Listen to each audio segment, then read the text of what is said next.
olwaleero akakiiko k'ebyokulonda kabadde n'omusomo ogw'okusomesa abakozi baako abagenda kulira ebyokulonda ku mitendera gy'emiruka n'amagombolola mu Wakiso district. Abantu bano bankizo nnyo mu mulimu gwaffe oba mu activity gye tulimu ey'ebyokulonda nti baba bagenda kukiikirira akakiiko k'ebyokulonda kumuluka ne kugombolola. Emirimu gyaffe gyonna gye tugenda kubanga tukola bajja kubanga bagikwasaganyiza ku miruka ne kugombolola. Tuli mu kutegeka kweteekateekera update of the National Voters Register okuzza obujja enkalala z'abalonzi. Twagala kukola ki? 1 nti abo bonna abatanaba kwewandiisa kino kyekiseera bajje beewandiise, n'abo bonna abayewandiisa dda nakyo kino kyekiseera bajje, kubanga tugenda kubeera n'enkalala z'abalonzi ku station gye tunaba tuwandiikirako. Tugenda kubeera n'enkalala eza special interest groups, wewali abavubuka, wewali abaliko obulemu, wewali n'abakadde, nabo bajje bakakase bulungi nti register gye tulina mwebali, kubanga especially enkalala ezirimu register ekola abavubuka n'abakadde tujija mu National Voters Register. NIRA ebadde ewandiika kuva lwetwa londa mu 2021. Kati register gye tulina eri updated to that level. Twagala kumanya abavubuka abadde beewandiisa mu register kwe muli, ebikukwata ku bituufu, ekyalo ky'olimu, polling station gy'oliko gy'oyagala, kubanga after update tuyingira nominations. Ate tuyinza kuba nominated nga woyagala kulondera, woyagala kwesimbawo toliiwo. Tujja kunominatinga yes, but you may not vote for yourself. So kino kiseera kikulu nnyo. Mujje update egenda kutandika ennaku 2 mu mwezi guno gwe tulimu kutuukirira ddala ennaku 10 February. Tugenda kubeera mu magombolola gaffe gonna, tugenda kubeera n'okumiruka. Tugenda kukikwasaganya ne NIRA nti naabo abaagala kwewandiisa fresh voters kibawe chance to even get the national ID. Kyetubaddeko beetutendeka kati bebagenda kubanga batambuza omulimu ogwo mu magombolola n'omumiruka. Andi waliwo embeera okulonda oli n'agamba kansoke ngende nonde nzija conducting kintu ekyo kiriti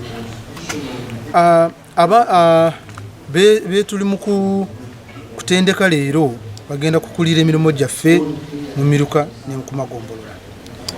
Emirimu gy'akakiiko k'ebyokulonda bwe giba gitandise gibeera 24 hour nti bajja kubeerawo buli kiseera kyonna nga tuli mu kukola emirimu gyaffe.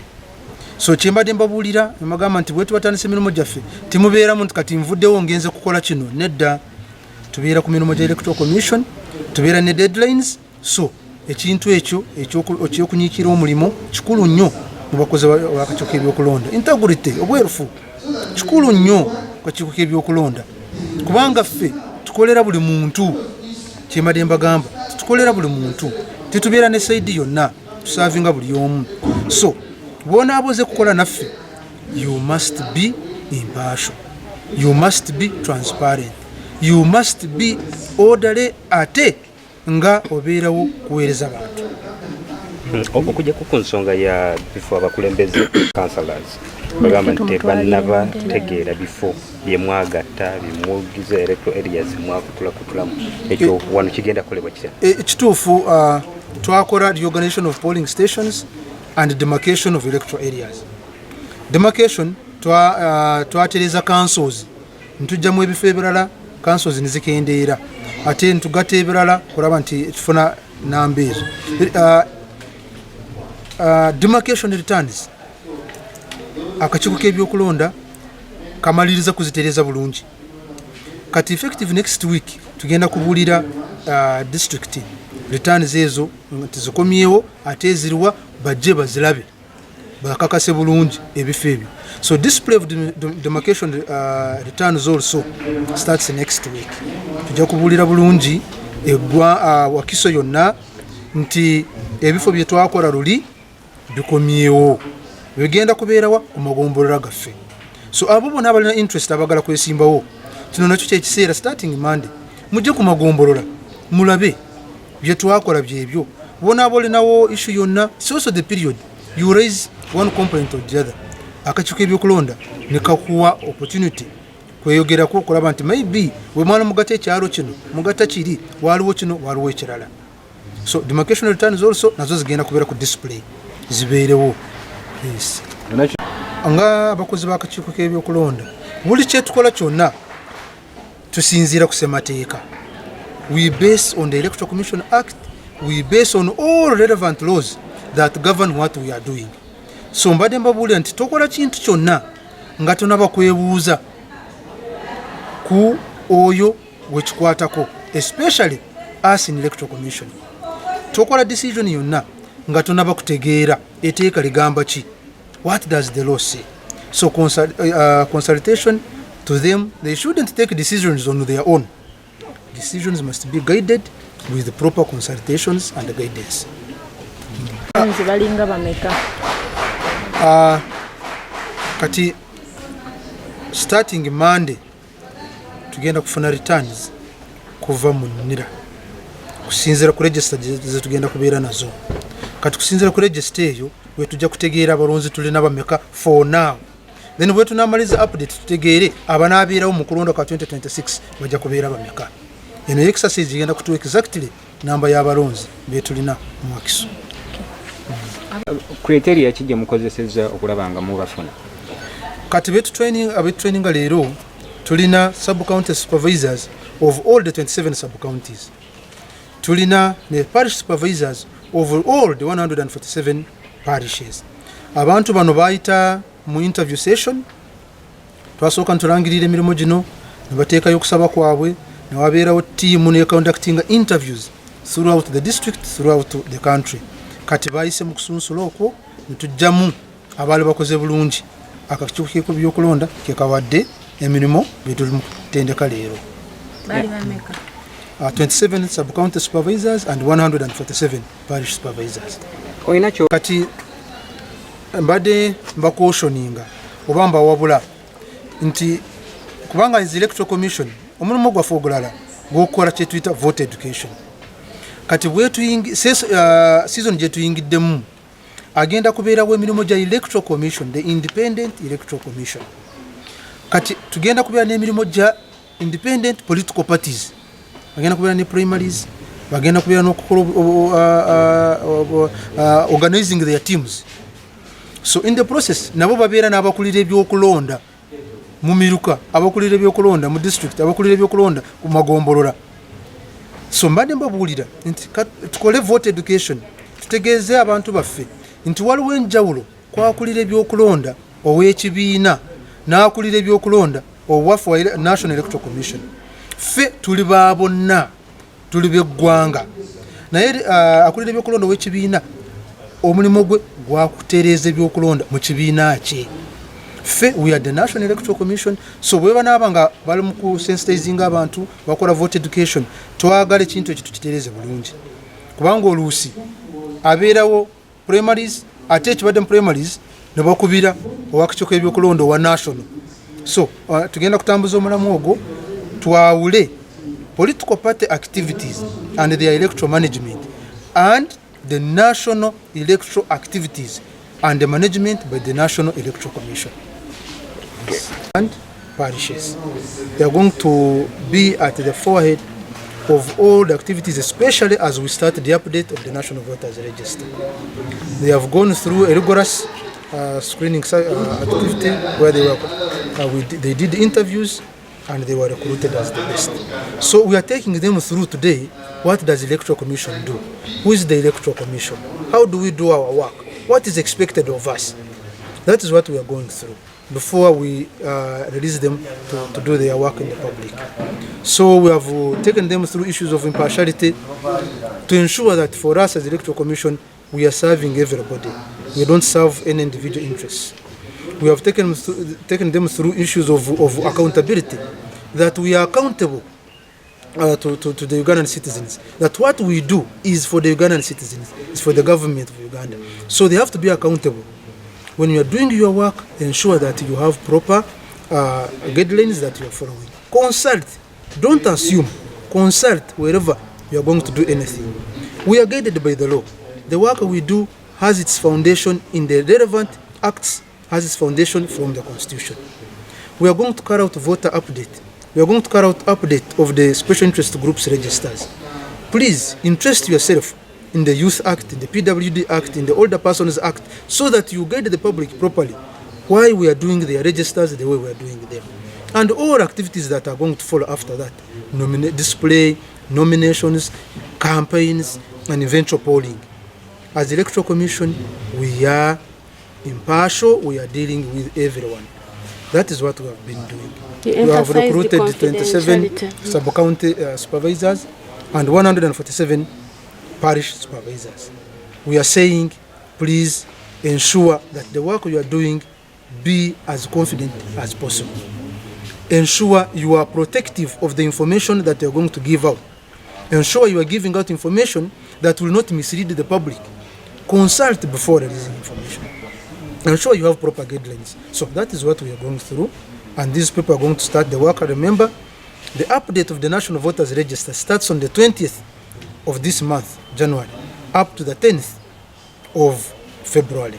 We are going to be at all the sub-counties. We are going to be at all the parishes in the municipality to ensure that people update themselves. What are we doing during update? We want all those who have attained the age of 18 to come and get registered. We want those who had registered before and want to transfer from where they were then, now to transfer from to where they want to be. That will be done. We want to ensure that our register is as credible as possible. Yes. What's your appeal to the general public? I appeal to the public that once the update exercise has started, please come. One, those who have registered before, verify that you're in the register and all your particulars are correct. The spelling of your names, the village, the name, all those things that are correct. And you are where you want to poll from. For the special interest groups, come and confirm, one, that you are in the register of the category that you want to be. If you're an older person, confirm that you're in the older person's register. If you're a PWD, confirm that you're in the PWD register. Because from June, polling village level for special interest groups will be starting. And you can only participate when you are in the register of that particular special interest group.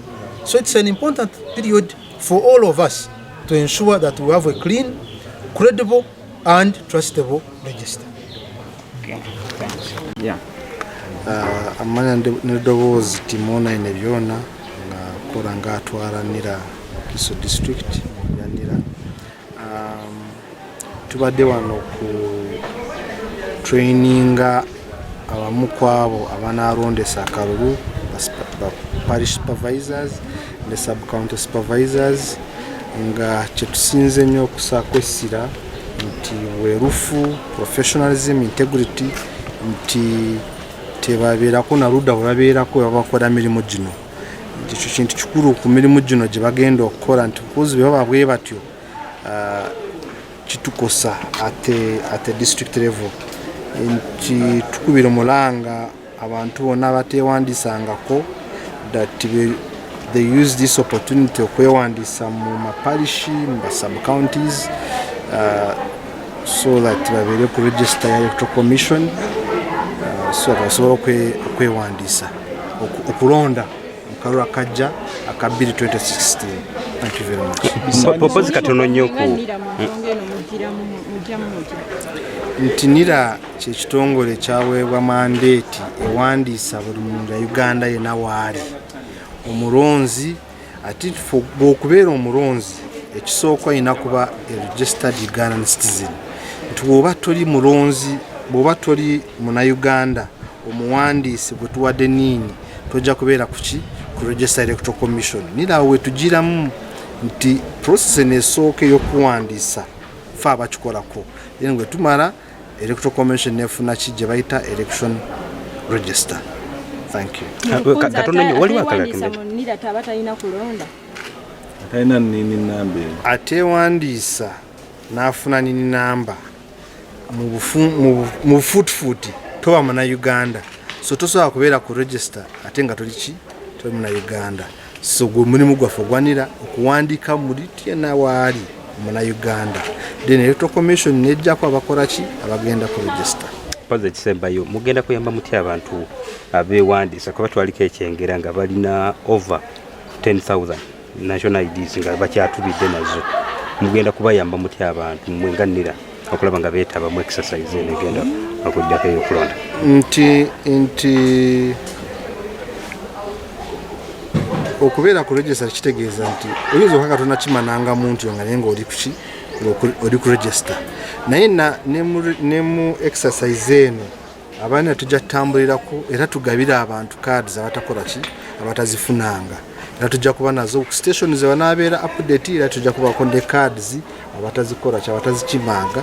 If they have the opportunity to come to our stations, they'll pick those cards. Thank you very much. On the 20th of this month,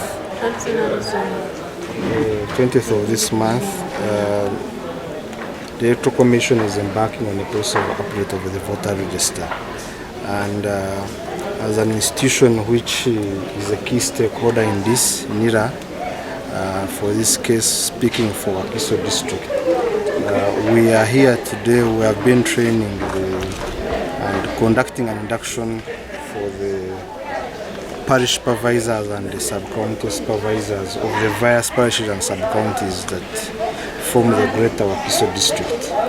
Our caution to them has been we emphasized integrity and professionalism as they do their part, and the idea that as we conduct this activity, we should be non-partisan. The minute we are partisan, we lose the whole essence of the entire process of the electoral process. So NIRA as an institution, our role is simple: to participate in generating and updating of the voter register, in registering people who are eligible for registration, especially those that fall under the category of 18 years and above, ready to be voters in the forthcoming election.